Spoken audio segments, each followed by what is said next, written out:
If you're one of the 9 to 13 people who have been watching the Avalanche series here, you would know that I gotta pull the exhaust manifold off because it's leaking. Just another part of the repair.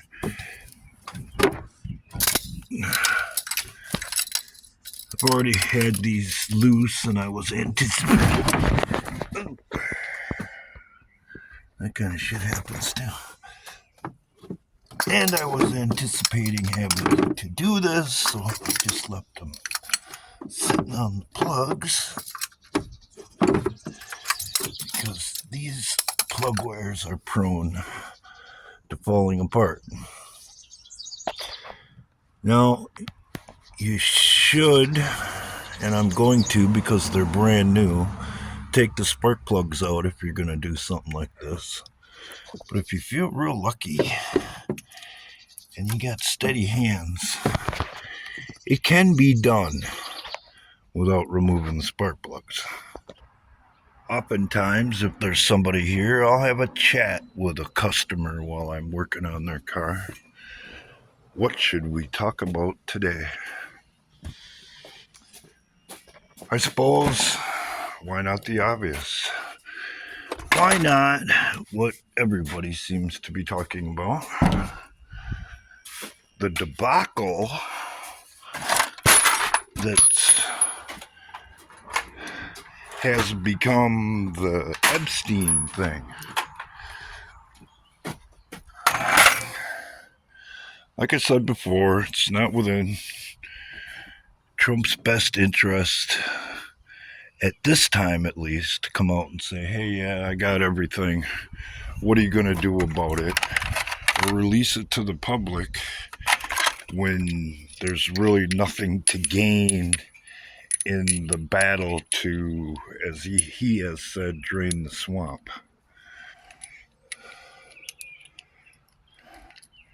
That being said, I can't deny the possibility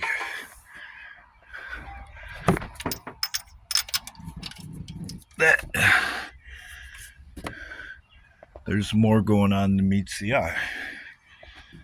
That our intelligence agencies and our government hasn't been working with other intelligence agencies around the world to gather information and blackmail evidence against politicians and powerful people throughout the world for a long, long time. As a matter of fact, should probably consider that to be more than likely, if not fact.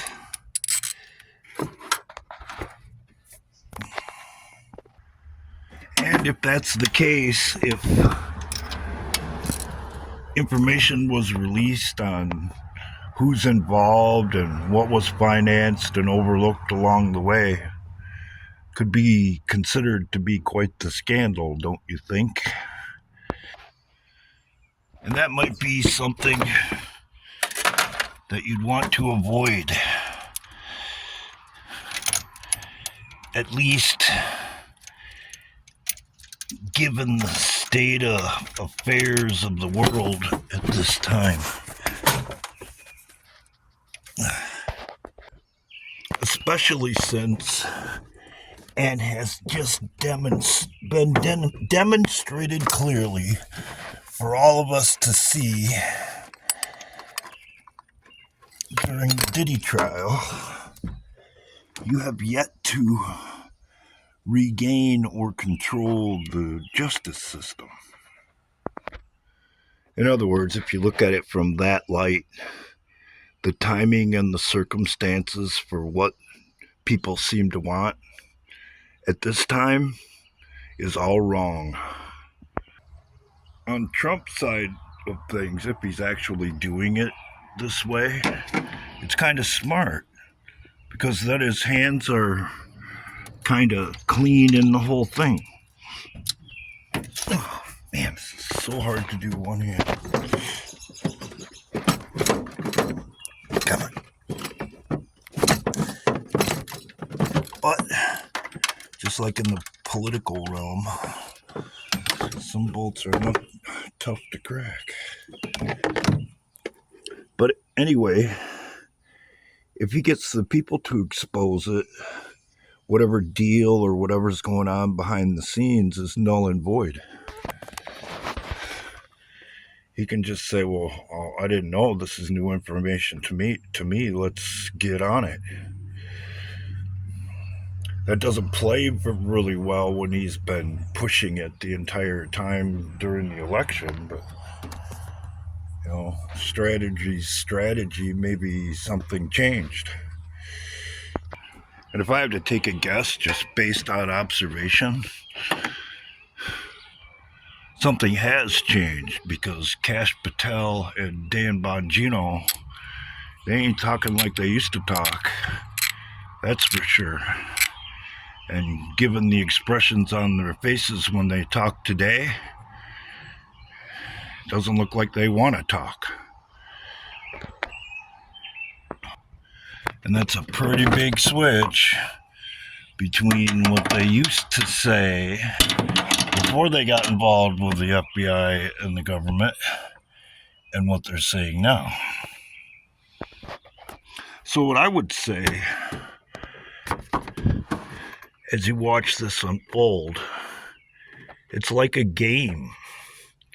It has multiple parts and multiple players, and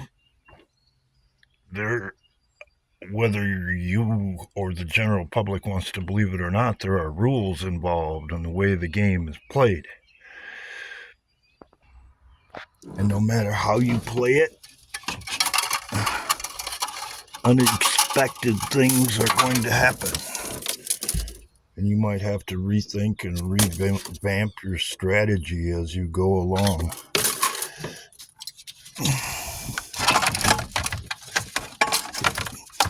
Because it's literally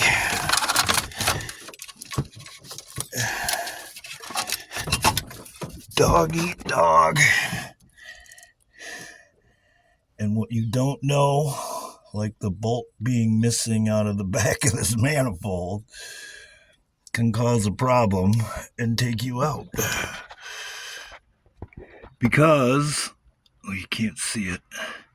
If there's a bolt broken off in there, it might be a condition that you're just going to have to live with, because it's not practical to fix. It would be if it was the next one, but I don't think I could get a drill in there. As a matter of fact, I'm sure I couldn't without moving the engine. And a situation like that could be something like Trump is facing. We don't know. We get to play armchair quarterback. We don't know. We're not in the game. We're not running the show. Like I said before, you're not going to know if we got a modern day George Washington until he makes the right move. And it becomes fairly obvious once the dominoes stop falling where everything's going to end up. Or you're not going to know that we got a modern day Benedict Arnold until he makes the wrong move, or a succession of wrong moves, which kind of looks like he's doing right now. So it leads to the same conclusion where everybody can see it. But I'm not sitting in the White House. You're not sitting in the White House. You're not privy to all this information. I'm not either, even though I know quite a bit of it. But that doesn't make a shit bit of a difference. We're just sitting in the stadiums watching the game, watching the game play out. The only control we have is a lot like a professional wrestling match. If the crowd really gets into it, it could literally dictate how things go and change the whole storyline, up to and including what's called the finish.